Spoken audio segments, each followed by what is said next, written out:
What is going on, everybody? It is Dylan with Astrodfs, bringing you a brand new video. Today's video, I'm going over some of the week 1 injuries and players to target because of those injuries. Now, this doesn't mean it's all necessarily the greatest matchup or anything like that, but just some early injuries. Granted, we still have basically a bye week in between the preseason and regular season. There's also one more game to be played tonight. But as of right now, these are some of the injuries and moves that are happening that create some value just off injuries alone. So for the quarterback position, it seems like Joe Burrow will be healthy. If Joe Burrow is not healthy, we're probably going with Trevor Siemian here at 4,800. Granted, it's against Cleveland, so do with that information as you will. I believe Joe Burrow will be good to go week 1, though. He's got an extra week to prep. We all know Kyler Murray is going to be out. It sounds like he might not even be back this season. If I was Arizona, I'd hold him out, to be honest. But right now we have Colt McCoy here at 4,800, and if you didn't see the news, I believe it was the other day, Joshua Dobbs got traded to Cincinnati as well at 4,600. So those are two quarterbacks to look at. For Arizona's side, they create some value, both quarterbacks under 5,000. After that, there's no one really else that is injured. We'll go over actual values closer to week 1 for that for you guys. But this is just going over some injuries and stuff like that. So an interesting one now is Jonathan Taylor. It is Sunday when I am putting this video out. Jonathan Taylor has until Tuesday to find a trade partner per the Colts. Otherwise, they are going to keep him. So that creates some really good value here on the Colts roster. If you look, if Jonathan Taylor does get traded, I would imagine if he gets traded to one of the two teams, Philly or Miami, there's a good chance a running back swap happens. So we'll have to look for that information. If he doesn't get traded to one of those teams, or they don't trade a running back, Deion Jackson is probably the best value at running back position for week 1 that you can get. 4,100 Deion Jackson played really good last year for the Colts when injuries happen. Zach Moss, I would assume,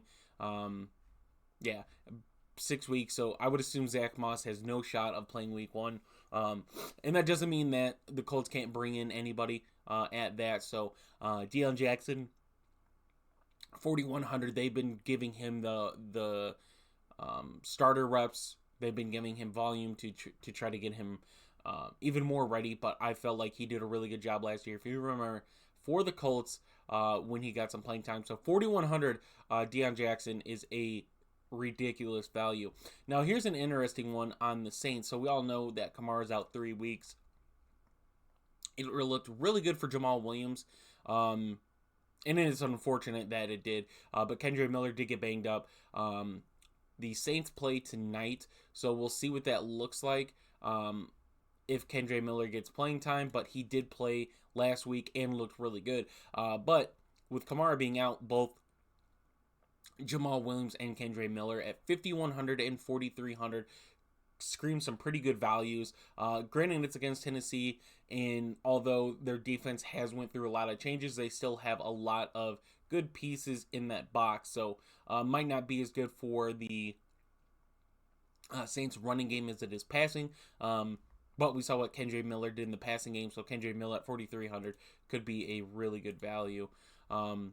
After that, I don't think there's any other names really that stand out as someone that's hurt or anything like that. I think it's all just minor stuff. But nothing else has been put out there for week 1. We know that Josh Jacobs just got his contract, so he will be playing at 7,700. So now to the wide receiver position. This one's interesting. Cooper Kupp returned to practice, so it sounds like he'll be good for week 1. The interesting one that screams a lot of value here is Denver. So we're going to go look at the Denver-Vegas game, and we look at Denver's wide receiver room. So Jerry Jeudy, I would imagine, is not playing week 1. Tim Patrick, already know, is done. KJ Hamler, it's the same thing. He's not playing. So what does that leave us? For one, you get Courtland Sutton at 5,200 here, and him and Jeudy were competing for the number 1 wide receiver. In my opinion, I thought it was Jeudy, but Courtland Sutton definitely held his own, got some good stats, stuff like that. But like you have Marquez Callaway, but here's the name I'm looking at. That's rookie Marvin Mims here at 3,000, playing against Vegas' secondary. So although 3,000 is the minimum, and that screen's value just as its own, Vegas' secondary has not been good. I don't think they added enough pieces to make that secondary better. And we've seen Marvin Mims get some work in before these injuries. Unfortunately, Patrick's and Hamler's given him more reps, but now with Judy gone, he's been taking all of the starters reps. So at 3,000, Marvin Mims Jr., I mean, this coaching staff, the front office brought him in. So clearly they like him and they want to go forward with him. Hopefully be a healthy wide receiver. We've seen in the past this Denver wide receiver room be banged up continuously. So if he could stay healthy, 3,000, even then you could say Marquez Callaway as well at 3,100, but I'd go Marvin Mims here. It's $100, which isn't anything, but we've seen Denver want to get him included. So that screams a huge value to me at $3,000 for Denver. And then the next one is Washington. We're watching this situation to see what happens with Terry McLaurin. As you could read there, it's uncertain for week 1. If he is out, we have a really good value here at Jahan Dotson at 5,000 going against Arizona. Just traded away another defensive piece. Budda Baker and I think Murphy are probably the only two guys there that I would say are good in that secondary. Now, granted, Curtis Samuel is there, Diami Brown is there. But Jahan Dotson, I'm not as high on Jahan Dotson as others are in the fantasy, dynasty, DFS community. I'm not as high on him, but he can play. Like, I've seen that. And with Terry McLaurin being out, that screams a number 1 target. We've seen Sam Howell in the preseason. The guy wants to throw the ball deep. He's not afraid to throw the ball deep, especially in preseason, to get some of those kinks out. I don't care how many turnovers you have in the preseason. You're working that stuff out in the offseason, training camp, all that stuff. That does not bother me. It bothers me when you're not taking risks. You're not, trying to build that chemistry, especially for someone like Sam Howell, who just has this offseason to get ready. But if Terry McLaurin is out, nonetheless, 5,000, Jahan Dotson here is a huge value with a really good matchup against Arizona. So another name to watch for week 1. Other than that, I don't think there's really anything. We've seen Treylon Burks might be out at 5,000, and we can go to Tennessee here and look at their wide receivers. Now, obviously, DeAndre Hopkins, 6,900. I think that's pretty safe, but let's not forget the Saints do have a really good defense. That's what they're known for. But Westbrook-Ikine here at 3,200 could be a good value piece to have. I think that also opens the door for Chig. If Chig is healthy at 3,800, he then becomes the number 2 target, in my opinion, on that offense. So definitely some things to look out for if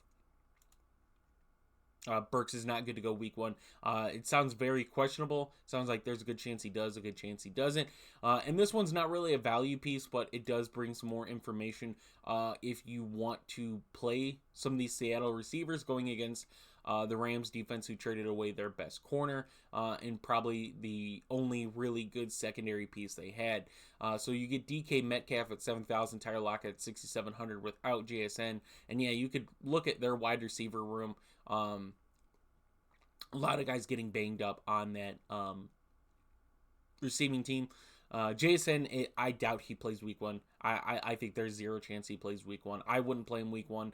And only because, 1, he's a rookie. 2, you have a talented enough wide receiver room with Metcalf and Lockett, and you could fill some of these guys in. I doubt there's anybody else, maybe 1 or 2 guys that miss week 1, depending on the roster cuts. But I wouldn't be as worried to get JSN in, so I doubt he plays week 1, especially with his surgery. He's still, I think, hasn't had. So granted, these aren't values in Metcalf and Lockett, but the, I guess, worry that having 3 wide receivers, kind of like Cincinnati in a way, of having Chase, Higgins, and Boyd, 3 good wide receivers. Same thing for Seattle. 3 really good wide receivers, in my opinion, if JSN plays the way that we saw him play in college. Could be worrisome for people. Other than that, there's not been, I don't think, any other big things. I think Russell Gage is an interesting one in a way. If we go and look at Tampa here, Gage is done for the season, I believe, was what was announced. And Trey Palmer here at 3,000, I would imagine he makes a 53-man roster and has a good chance to get some starter reps. Now, granted, you have Mike Evans and Chris Godwin there. There's Cade Otton there. I like Cade Otton this season.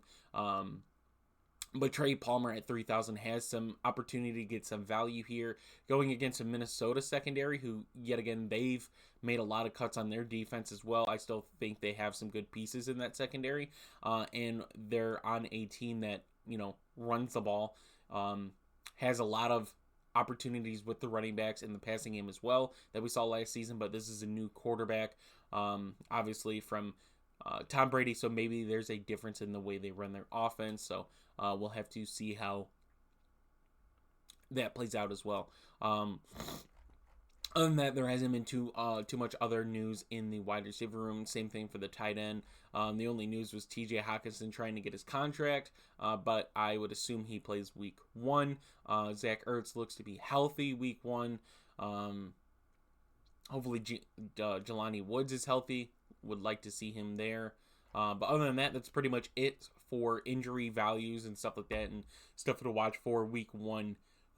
Just off injury or, trading, suspension, stuff like that. So hope you guys did enjoy the video. Like I said, I will have more content coming out closer to week 1 after this bye week, when we know pretty much who's going to be healthy, who's not.